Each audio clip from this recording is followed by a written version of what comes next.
Morning, नमस्ते, अस्सलाम वालेकुम।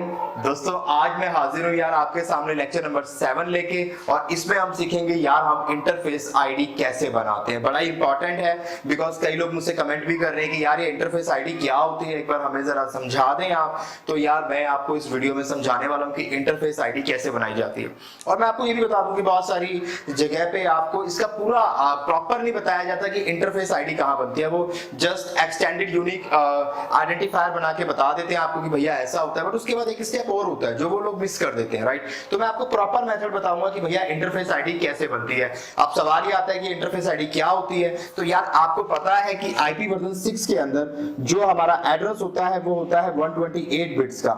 इन 128 बिट्स के अंदर वैसे तो ब्रॉडली बहुत सारी चीजें होती है, मैं आपको पिछले लेक्चर्स में बता चुका हूं, राइट, कि ग्लोबल आइडेंटिफायर कौन सा होता है, फिर सबनेट प्रीफिक्स क्या होता है, ग्लोबल प्रीफिक्स क्या होता है। बट फिर भी अगर हम ब्रॉडली देखें तो इन 128 बिट में जो स्टार्टिंग के 64 बिट्स होते हैं, आप अगर नॉर्मली इसको समझना चाहें तो आप इस तरीके से याद रखें कि स्टार्टिंग के जो 64 बिट्स होते हैं वो नेटवर्क के लिए होते हैं, और लास्ट के जो 64 बिट्स होते हैं वो होस्ट के लिए होते हैं, राइट। जैसा कि वहां पे होता था 32 बिट के एड्रेस में क्लास ए के अंदर 8 बिट होते थे नेटवर्क के लिए, बाकी के होस्ट के लिए होते थे। तो यहाँ पे क्या होता है कि आईपी वर्जन 6 क्योंकि बहुत बड़ा है तो यहाँ पे हमने 64 बिट जो है वो नेटवर्क के लिए रखे हैं, और आगे के 64 बिट हमने होस्ट के लिए रखे हैं। और ये जनरली जो पार्ट है 64 बिट ये फिक्स रहता है, इसे आप मतलब कम ज्यादा नहीं करते, आपको जरूरत पड़ेगी भी नहीं क्योंकि ये एड्रेस अपने आप में बहुत बड़ा है। तो जो आखिर के 64 बिट्स होते हैं इस आईपी वर्जन 6 के अंदर वो आप कह सकते हैं कि इंटरफेस आईडी होती है। तो अब इंटरफेस आईडी बनती कैसे, क्योंकि आप अगर देखें लिंक लोकल एड्रेस को आप अगर देखें या फिर यूएलए जो है यूनिक लोकल एड्रेस जो है वो अगर आप देखेंगे तो वहां पे जो ये बात आती है इंटरफेस आईडी की, ये मैंने उसमें बोला था कि ये कंप्यूटर अपने आप बना लेता है। तो आखिर कंप्यूटर अपने आप कैसे बनाता है वो एक बार हम देख लेते हैं।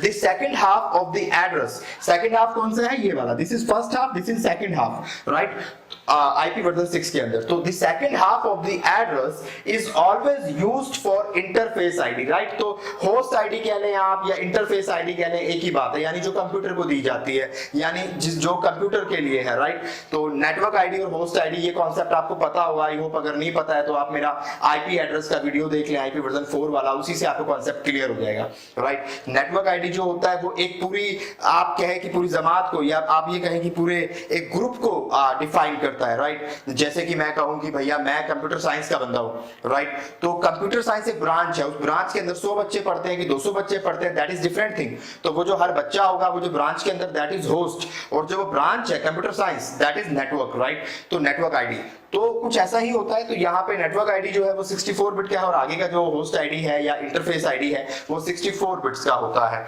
और यहाँ पे इसे बनाने का तरीका बड़ा दिलचस्प है। क्यों दिलचस्प है, क्योंकि देखिए हर कंप्यूटर का जो आईपी एड्रेस है वो अलग होना चाहिए। अब आपको एक बात और मालूम है कि जो मैक एड्रेस होता है, जो फिजिकल एड्रेस होता है, वो भी यूनिक होता है हर कंपनी का, राइट। तो इन्होंने कहा कि भैया जब मैक एड्रेस यूनिक है तो उसी यूनिक आईडी से ही होस्ट आईडी बना दो या फिर इंटरफेस आईडी बना दो। बट अब मसला ये आया कि जो मैक एड्रेस होता है वो 48 बिट का होता है, और यहाँ पे हमें 64 बिट चाहिए, राइट। तो इसका फिर सॉल्यूशन क्या निकाला ये देखते हैं, बड़ा दिलचस्प है, राइट। तो MAC address is unique 48 bits hexadecimal format, और हमारा आईपी वर्जन 6 भी हेक्साडेसिमल में होता है और मैक एड्रेस भी हेक्साडेसिमल में है। तो कहीं ना कहीं उसका इस्तेमाल हम कर सकते हैं, और इजीली कंप्यूटर जो अपने आप आईपी एड्रेस क्रिएट करता है लिंक लोकल एड्रेस के अंदर, जो मैंने आपको पिछले वीडियो में बताया, तो वो इसी की हेल्प से अपने मैक एड्रेस से खुद से ही आईपी वर्जन 6 का एड्रेस क्रिएट कर लेता है, राइट। ये एक कैपेबिलिटी उसके अंदर है, और वो कैसे क्रिएट करता है, मैक एड्रेस की हेल्प से क्रिएट करता है, क्योंकि वो हर कंप्यूटर के नेटवर्क इंटरफेस कार्ड को मिला हुआ होता है। तो ये एक एडवांटेज हो जाता है। कैसे ये बनाता है वो देख लेते हैं। बाकी यहाँ थ्योरी लिखी है, ये आप लिख सकते हैं अपने एग्जाम में। Host divided MAC address into 224 bits halves, then insert 16 bit hex value FFFE between these two halves. तो करता क्या है ये मैं आपको बता देता हूं। आप देखिए यहां पे जो मेरा मैक एड्रेस है, फॉर एग्जांपल मैं एक 48 बिट का मैक एड्रेस ले लेता हूं, 001122 ABCD EF, राइट। तो ये पूरा हेक्साडेसिमल की ही वैल्यू है जिसमें मैंने ये बना लिया एक मैक एड्रेस। और अगर आप इसकी बिट्स देखें तो कितनी बिट्स का ये है, क्योंकि हेक्साडेसिमल के एक वैल्यू में 4 बिट्स से बनती है एक वैल्यू हेक्साडेसिमल की। तो 4 4 8 और 8 और 8 कितना हो गया 16। तो 16 बिट तो ये हो गए और 16 बिट ये हो गए, तो 16 और 16 32, और 32 में और 16 आप ऐड कर दोगे तो कितने हो जाएंगे 48 बिट्स। तो ये टोटल जो मैक एड्रेस है दिस इज 48 बिट्स। इस मैक एड्रेस के अंदर जो स्टार्टिंग की जो 24 बिट्स होती हैं वो होती हैं वेंडर आईडी, यानी जो कंपनी का, सपोज आपने डेल का कंप्यूटर खरीदा है तो डेल का ये आईडी अलग होगा।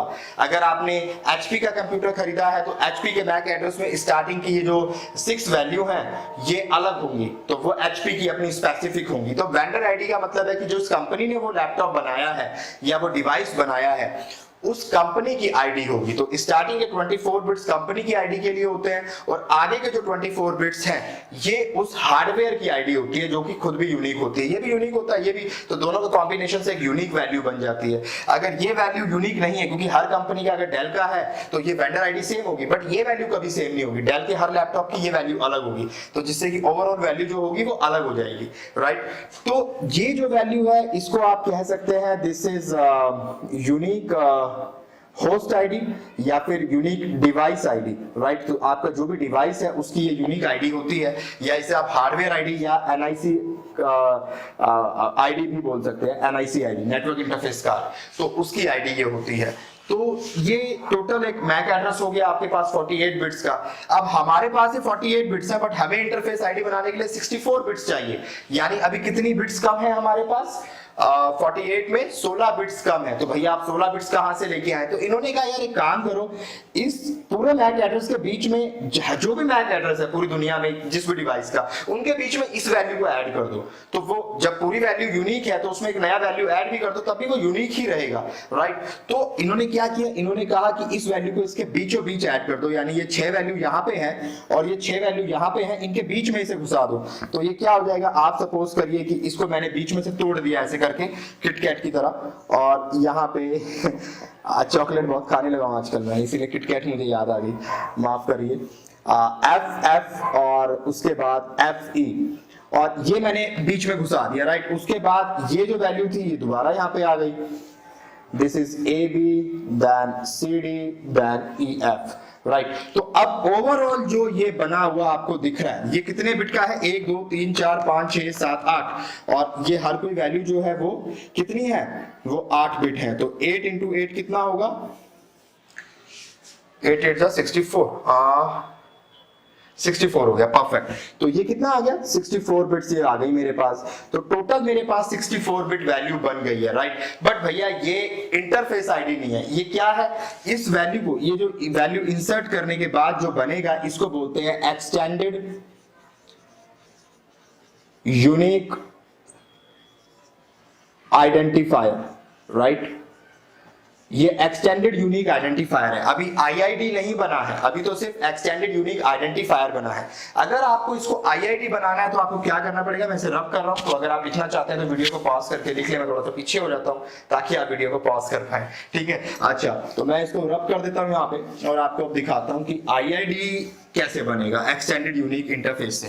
तो आपके पास अगर एक्सटेंडेड यूनिक इंटरफेस आ गया है तो आपने सिर्फ एक स्टेप और करना है। वो स्टेप क्या होगा, वो स्टेप ये होगा कि ये जो स्टार्टिंग की वैल्यू है, स्टार्टिंग की वैल्यू जो पहले स्टार्टिंग की 2 वैल्यू है, इन वैल्यू को आप बाइनरी में कन्वर्ट कर लो। तो स्टार्टिंग में यहाँ 0 0 है, अगर कुछ और भी होता तो उसकी भी बाइनरी आप कन्वर्ट कर लेते। तो यहाँ पे 0 0 है, इसकी अगर मैं बाइनरी करूंगा तो इसकी बाइनरी बनेगी, इस 0 की ये बाइनरी बनेगी और इस 0 की ये। आप कहेंगे 1 0 के 4 कैसे हो गए, तो भैया ये हेक्साडेसिमल में लिखा है, और हेक्साडेसिमल को जब आप बाइनरी में कन्वर्ट करते हो तो 4 बिट में कन्वर्ट हो जाता है, राइट।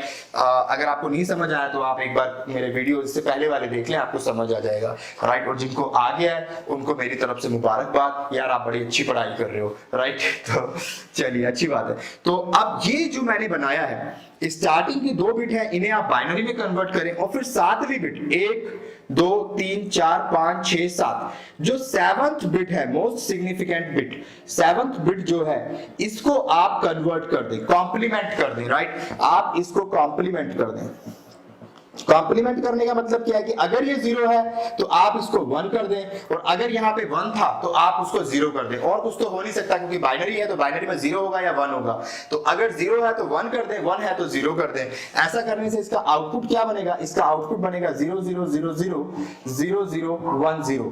अब आप इसको जब हेक्साडेसिमल में कन्वर्ट करके लिखेंगे तो ये तो 0 ही रहेगा, और इसको हेक्साडेसिमल में कन्वर्ट करेंगे तो ये बन जाएगा 1 2 4 8, यानी 2 पे 1 लिखा है तो यानी इसकी वैल्यू बन जाएगी 2, राइट। अगर ये चीजें नहीं समझ आई है तो आप पिछले वीडियो देख ले, मैं दोबारा कह रहा हूं, ठीक है। तो ये आ गया, तो यानी ये मेरा जो अब फाइनल आईआईडी बनेगा वो क्या बनेगा? वो मेरा बनेगा 02, ये वाला, ये 0 0 की जगह 02 हो जाएगा, बाकी एज इट इज सारा रहेगा 02 1 1 2 2 F F F E A B C D E F, and this is your final IID, right?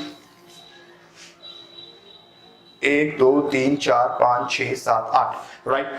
तो this is your final IID, right. तो आईआईडी बनाने का तरीका बड़ा दिलचस्प है, आपको समझ आ गया होगा। हर बार आपको यही करना है, और वैसे आप ये करते नहीं हो, कंप्यूटर अपने आप करता है, वो अपने मैक एड्रेस से आईआईडी बनाता है। कैसे बनाता है आपको ये समझ आ गया है, बड़े इजी वे में मैंने आपको बताया है। कुछ नहीं करना है, पहले मैक एड्रेस को 2 भागों में ब्रेक कर लो, 2 हिस्सों में ब्रेक कर लो, और उसके बीच में FFE घुसा दो, जैसे मैंने घुसाया था यहाँ पे।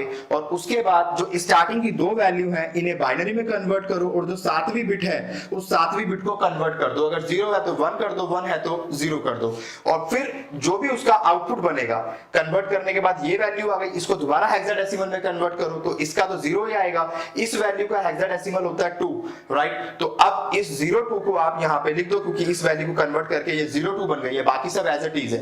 And this is your final IID, right, interface ID, right. So interface ID बनाने का ये तरीका है, आपको समझ आ गया होगा, राइट। बड़ा ही दिलचस्प है, बड़ा ही आसान है, और बड़ी जगह ये मतलब आपको क्वेश्चन आता है कि भैया इंटरफेस आईडी कैसे बनती है, राइट, और कैसे सॉल्व की जाती है। तो आपको ये पता होना चाहिए, ज्यादा मुश्किल कुछ भी नहीं है। और यार मुश्किल तो खैर कुछ भी नहीं है, सिर्फ समझाने का तरीका होना चाहिए। और आज सुबह एक शेर सुन रहा था, तो वो शेर सुनाता हूँ आपको, क्योंकि वो मैं बड़ा अच्छा शेर मुझे लगा। अंजुम रहबर साहिबा हैं हिंदुस्तान की शायरा, और बड़ी अच्छी शायरा हैं, और बड़ा अच्छा सुनाती हैं तरन्नुम के हवाले से। तो आज मैं उनका एक शेर सुन रहा था यार, तो मैं आपको वो सुनाता हूँ, और बताइएगा कैसा लगा आपको। और मैं शेर इसलिए सुनाता हूँ आपको, आजकल अपने वीडियो में सुनाने लगा हूँ ताकि आपको मजा आए यार, ठीक है ना। लेक्चर बड़ा बोरिंग होने लगता है कई बार, तो मन करता है कि यार शेर सुनाया जाए, और शेर सुन के वाकई आपका दिमाग जो है ना तरोताजा हो जाएगा, राइट। और बहुत सारी चीजें भी याद आएंगी, राइट। जैसे वो एक शायर ने शेर कहा था ना कि मैं तो गजल सुना के अकेला खड़ा रहा, मैं तो गजल सुना के अकेला खड़ा रहा, सब अपने अपने चाहने वालों में खो गए। तो वही वाली बात है, तो ये आप खो जाएंगे अभी। तो मैं वो शेर आपको सुनाता हूँ, 4 मिसरे हैं, वो आपको सुनाता हूँ कि मोहब्बतों को सलीका सिखा दिया मैंने, मोहब्बतों को सलीका सिखा दिया मैंने, तेरे बगैर भी जीकर दिखा दिया मैंने, बिछड़ना मिलना तो किस्मत की बात है लेकिन, बिछड़ना मिलना तो किस्मत की बात है लेकिन, दुआएं दे तुझे शायर बना दिया मैंने। तो चलिए, हमें तो खैर किसने शायर बनाया, वो बात कभी और करेंगे। चलिए, तो आई होप आपको मजा आया होगा लेक्चर देखने में और शेर सुनने में भी। और यार प्लीज लाइक बटन जरूर दबाया करो, चैनल को सब्सक्राइब जरूर करो, और अपने दोस्तों के साथ शेयर तो यार जरूर किया करो। जहां भी देख रहे हो, ऑस्ट्रेलिया में देख रहे हो, कनाडा में देख रहे हो, दुबई में, सऊदी में, पाकिस्तान में, हिंदुस्तान में, बांग्लादेश में, नेपाल में, जहां भी आप मुझे देख रहे हो यार, कमेंट बॉक्स में जरूर बताया करो आप किस मुल्क से देख रहे हो, राइट। अच्छा लगता है आपसे गुफ्तगू करना। मिलते रहिए, अगले लेक्चर में दोबारा से मिलते हैं आपसे। ख्याल रखिए अपना और दुआओं में याद रखिए।